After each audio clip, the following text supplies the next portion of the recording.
Some experiences are beyond words. Some mysteries are not found in any book. But when a seeker delves within, those very mysteries, those very experiences, manifest within them. Today, we will talk about the experience that appears in a seeker's third eye after the awakening of the Ajna chakra. A light that belongs neither to this world nor to dreams, but a light that opens the door to the soul. This is not ordinary knowledge. This is an experiential truth of great souls like Yogananda Paramahansa. If you watch this video in its entirety, with a calm mind and an open heart, it's possible that you too may reach the door of this mystery. And if this journey touches you, there is just one humble request. Do not keep this experience to yourself. Let it reach others.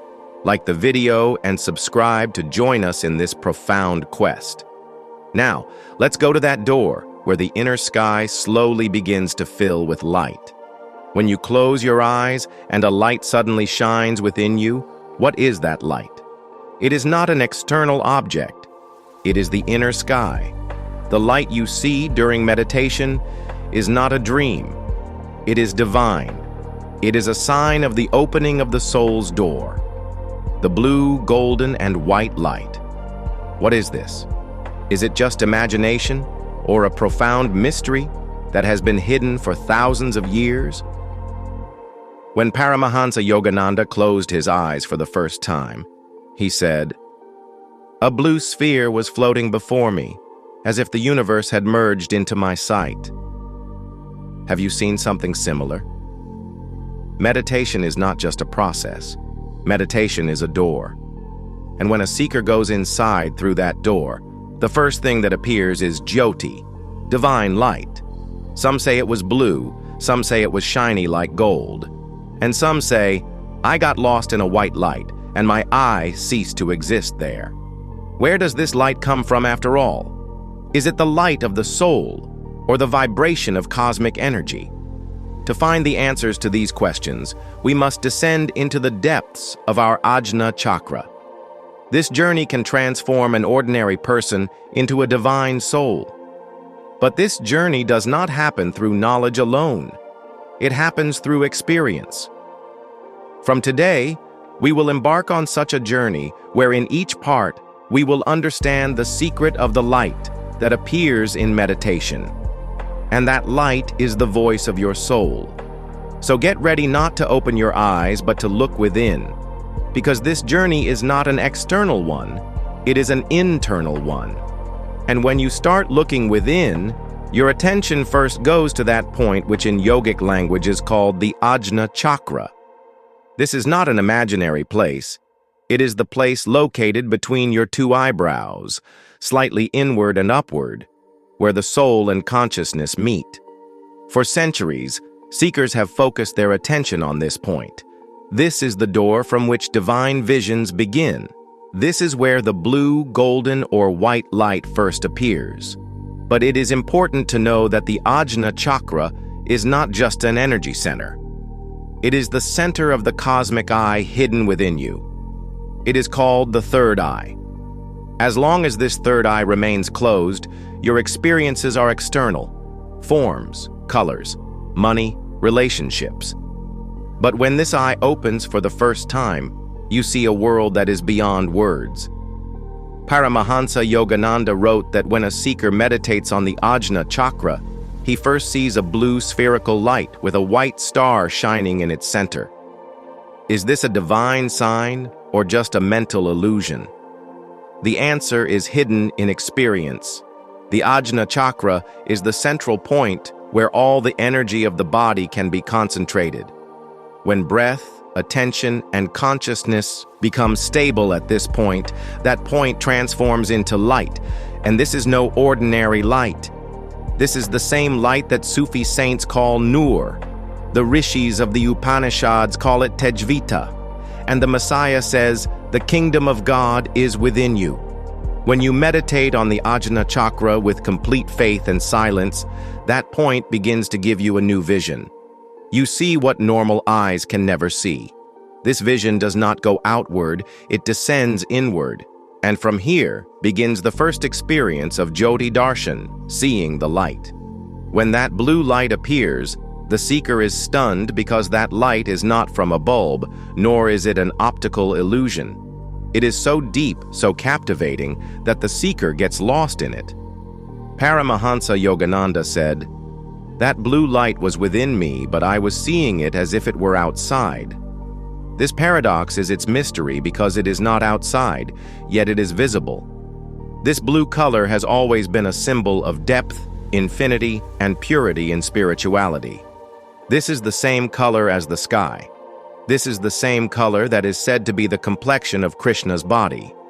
This is the color that signifies that the seeker has now risen above the external world.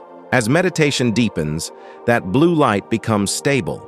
Sometimes it changes into a spherical shape, and sometimes it spreads around you like an aura. It is not just something to be seen, it is a state of experience. Upon entering this state, the seeker's mind becomes calm. Thoughts cease, words are lost, and only one thing remains: I am. But this I is not ego. It is the pure consciousness of existence. That blue light is a door beyond which higher levels of consciousness are located.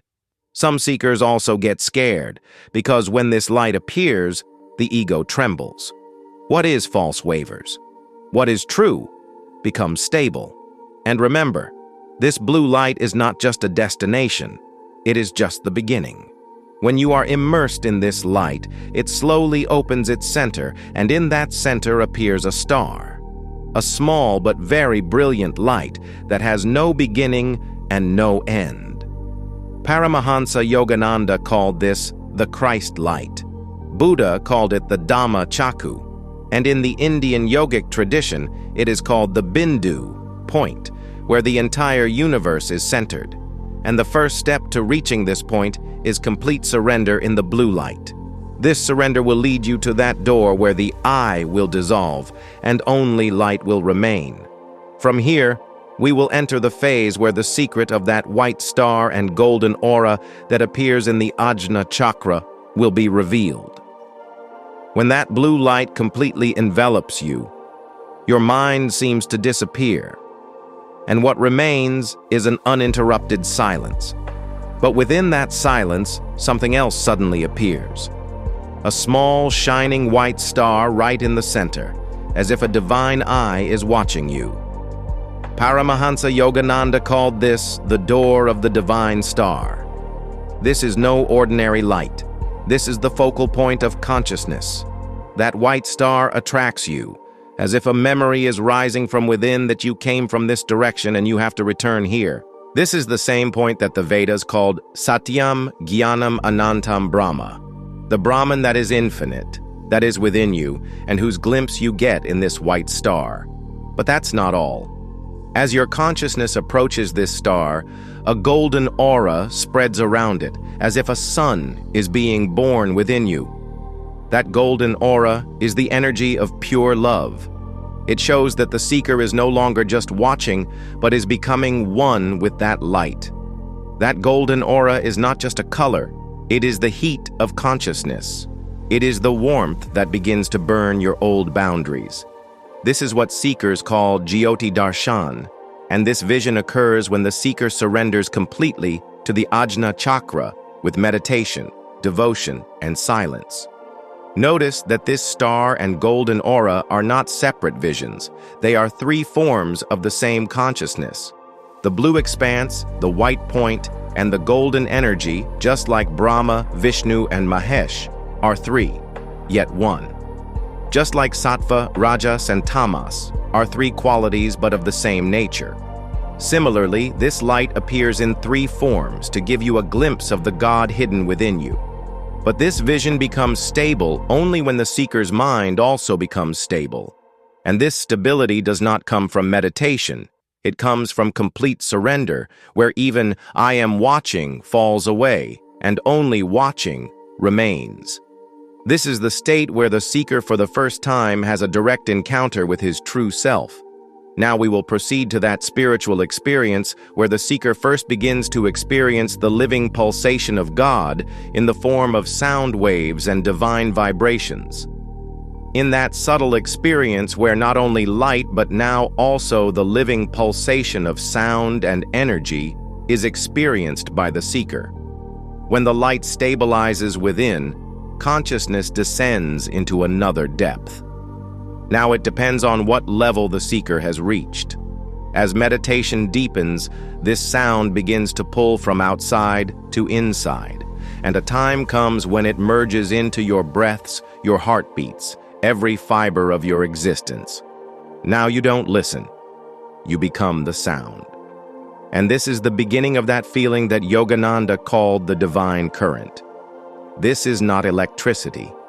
It is the energy of consciousness that rises from the spine and is felt as a pulsation at the Ajna chakra.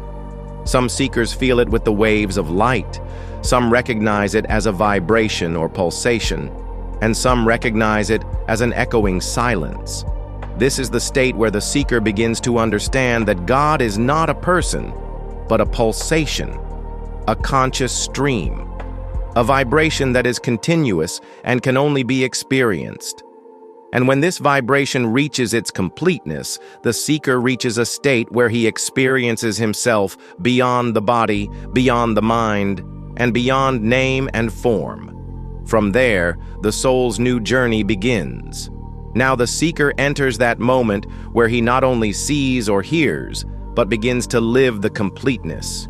He now experiences that consciousness within himself which is bound by neither boundaries nor name nor form. He experiences, I am not the body, I am not the mind, I am not a thought, I am not time, I am that which is beyond all these. This state where the seeker finds himself connected to the universe is called the touch of cosmic consciousness. This is not an imagination. This is not a belief. It is a living experience in which the seeker feels as if he is in every tree, in every stone, in every bird's flight, in every sound, every silence. He does not see himself as limited to one body, but he feels as if the entire creation has become his body. And then, the I that was there before now becomes we. Then we also dissolves and only one remains, that one which is pure consciousness. That one which is the final door of the Ajna chakra. But this door does not open by just seeing. It does not open by just listening. It does not even open with just knowledge. It opens only with complete surrender. When you accept that, I know nothing, when you let go of the ego that claims to know, then this door opens on its own. And when it opens, you find that what was outside was inside. What you were searching for was you. This is not an ordinary state. This is the prelude to samadhi that Yogananda called the superconscious state. This is the point where the seeker is no longer just a devotee, but becomes the source of devotion himself. Now he does not just love, he becomes love itself. Now he does not just meditate, he becomes meditation itself. Now he does not just see God, he experiences God within himself. And now we will descend into that depth where the seeker experiences the first glimpse of samadhi, where the veil between existence and the soul becomes blurred, and the first breath of ultimate peace enters. This is not a breath that enters and exits through the nose. This is the breath that dissolves in the soul, and you even forget that you are breathing. Now the seeker stands at the boundary, where the wall between the mind and the soul slowly begins to melt. Where thoughts, which flowed like a stream every moment, now become calm, as if the water of a lake has become completely still. Now, there is no rise, no fall, no commotion. There is just silence. And in that silence, there is a glimpse of a new world. This is the same glimpse that Yogananda called the first stage of samadhi. This state tells the seeker that consciousness is not limited. It is an open sky beyond the boundaries of the body.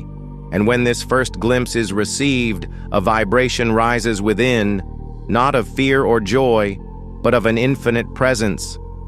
In this state, your body feels foreign to you, as if someone else is sitting there. But you are not that person. You are watching it from the outside, without eyes. You are feeling it, without touch. You have reached a point where the observer and the observed have become one, where the experience and the experiencer are no longer separate. And all this begins from the Ajna chakra, because the Ajna chakra is the bridge that takes you from the body to the superconscious state. But this bridge is not built with words. It is built only with experience. Every meditation, every silence, every moment of concentration builds this bridge like a single brick. And when that bridge is complete, you cross over, and on the other side, there is no I. There is just a light, a radiance in which everything merges. This experience lasts for a few moments, but that moment becomes the center of life. Now, the one who returns is not the same person who left. Because now he has come to know that life is not just the name of breaths, not the name of names and forms, but it is a divine play whose center point is not I, but God. Now we will descend deeply into that state where samadhi is not just an experience, but a permanent state of consciousness, from which there is no return, but a new direction of life begins. And this new direction is not a geographical direction. It is an internal direction, a path that is not found on any map, which is written only in the vibration of the soul. Now the seeker is in that state where life and death seem the same. He is neither afraid of anything, nor does he have any desires left. He lives only in the present, completely whole, completely aware. Now every breath, every glance, every silence has become meditation. When the seeker enters the stable state of samadhi, it is no longer a miracle. It becomes his nature. It is not a struggle, but a divine play. Now he does not want to hold on to anything but lets everything flow. And in this flow, he has no fear, no worries, because he has now tasted that nectar that was hidden in the depths of the soul and which was revealed by the awakened Ajna chakra. And now we will enter the innermost mystery, where the seeker's consciousness completely merges with the Brahman, where there is neither light nor darkness, but only the soundless sound of existence remains. This is the state where the seeker does not see himself in any form. He sees only existence, which is beyond any name, form, or shape. Now he knows that he is not a person, but a stream of grace. He is not a wave, but the ocean. This state tells the seeker that everything that is seen is only a shadow, an illusion, a visual game.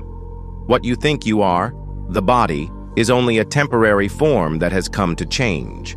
What you think you are, the thoughts, are also just a wave that disappears after a while. This is the moment when the seeker understands that he was never born, nor will he die. He has always been, is, and will be. This experience is unparalleled. The peace that was once only in words now becomes the experience of existence. This final stage of samadhi makes the seeker feel that he is space, which is beyond time, which maintains the balance between existence and emptiness. He understands that he is nirvikalp, without differentiation, neither bound by time nor by space. He simply is in a conscious form, integrated into everything. Now he sees everything, hears every sound, experiences every thought, but he is separate from them. He becomes a witness, not a participant. This is the moment where everything is understood, but there is no effort to understand anywhere. The seeker now sees that whatever was, or whatever the experience of being was, it was just a dream. Now there is no fear, no hesitation. He completely merges with self-realization. This state is a signifier of nirvana, where the soul completely becomes one with the Supreme Soul. This is the final meditation where the seeker only experiences the Brahman that is within him. Now we will move towards the final stage where the seeker gets spiritual liberation and becomes free from this cycle of life and death. This is the final state where the seeker has a deep realization that everything he has ever experienced was just a spiritual illusion. He had seen the world, his body, his thoughts, from behind an invisible curtain. But now that curtain has been lifted. Now he knows that the soul is God, and that these two were never separate. This is the same state that Yogananda called Nirvikalpa Samadhi. In this state, the seeker becomes completely one with the Brahman. Now there is no practice, no effort for self-realization. The seeker himself becomes the self-witness, who does not do anything or experience anything happening. He just is, completely aware as a witness. He feels that he is bound by neither his body, nor his thoughts, nor time. He is immortal, who was never born and will never die. He himself is the Brahman, who always was, is, and will be. Now the seeker becomes completely absorbed in this unique experience of the soul, where there is no difference, and existence does not have separate forms. Everything is the same. Everything is integrated into each other, and he only experiences a vast unity. This is the moment when the seeker realizes that life and death are just a game, a divine play. He now understands himself as the form of God, because he has come to know that the same soul resides in every being that is within him. Now he is not in any illusion. The spiritual light within him burns without any hindrance. He now experiences the formless Brahman, which is not just in front of his eyes, but is absorbed in every cell. In this final state, the seeker finds no difference between the Brahman and his body. He knows that this body is only a form of existence, and the soul is the true existence. In this state, he experiences complete divine knowledge, and this experience becomes not only of one person, but of the entire world. This is the experience of the last moments of life, where the path to liberation is completely clear. He is now beyond happiness and sorrow. He experiences only a stability that is absolute, that is complete, that is the Brahman. Now he has attained spiritual liberation and is outside the cycle of life and death. He now sees everything, but he does nothing. He himself has become the form of the Brahman, which has no beginning and no end. This is complete knowledge. This is the Nirvikalpa state. This is the spiritually liberating experience that brings him back to wholeness. This was the journey of the Ajna Chakra and divine knowledge based on the teachings of Yogananda Ji, where the seeker knows himself, recognizes himself, and ultimately becomes the Brahman itself. Friends, this journey is not just a perspective, but a spiritual experience. Today, you have heard what happens when we recognize the truth within ourselves, and how, through the Ajna Chakra, we can recognize the true nature of our soul. This is a unique experience that can be the most important turning point in every seeker's life. The biggest purpose of our life is this: to know ourselves, to understand ourselves, and then to become one with that unique truth. To awaken the divine energy that is contained within us, to experience it. This is true yoga, true meditation, and this is divine knowledge. If you learned something or found a new direction from this video, please share it with your friends and family. Like this video and subscribe to the channel so that we can share more profound knowledge and spiritual experiences. Your attention is your greatest teacher. Practice it every day and see how your soul blossoms in its true form. Thank you.